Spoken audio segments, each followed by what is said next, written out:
The natural world today, in spite of all the disasters and catastrophes that afflict it, is still full of great wonders. The World Land Trust aims to find those wonders before disaster comes and to help the local people own the land in which those wonders are found.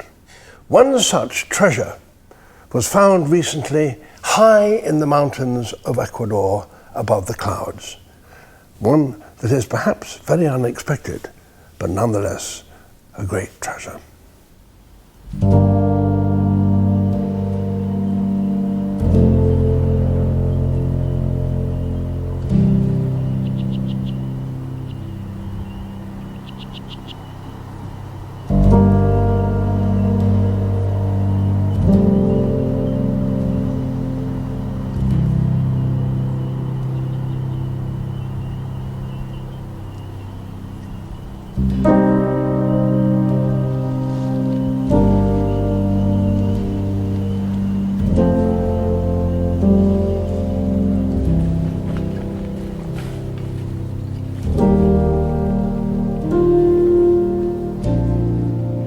I'd spent a lot of time in forests, alone, sometimes up to 6 months, living in a tent in the middle of nowhere.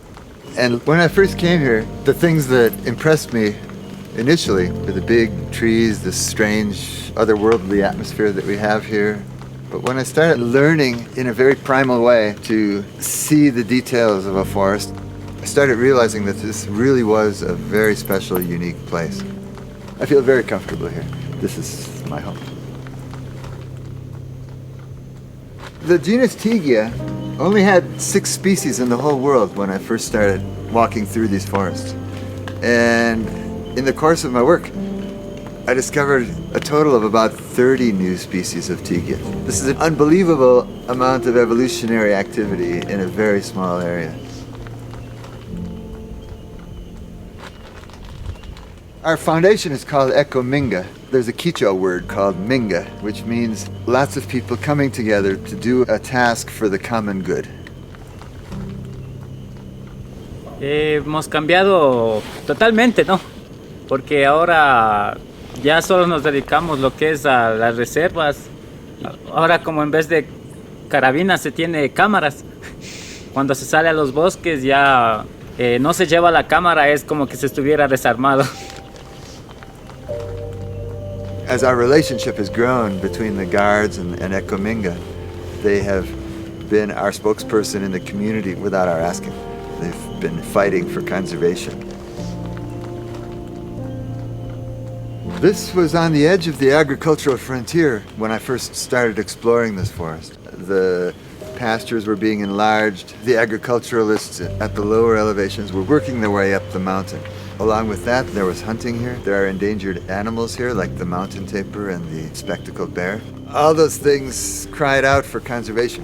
And the World Land Trust has continued to look for ways to preserve not only this reserve, but 6 other reserves that we have in the valley of the Rio Pastaza. So Candelaria Reserve will be a living museum where scientists can come and try to understand the deep mysteries of the theory of evolution. Be very valuable for future generations. There's a long history in botany of scientists naming new species after their sponsors of expeditions, sponsors of their own work. I can't think of a more appropriate way to name an orchid nowadays, in these days when forests are disappearing. What better honor than to name an orchid after a person who's donated to protect the very area where the orchid grows.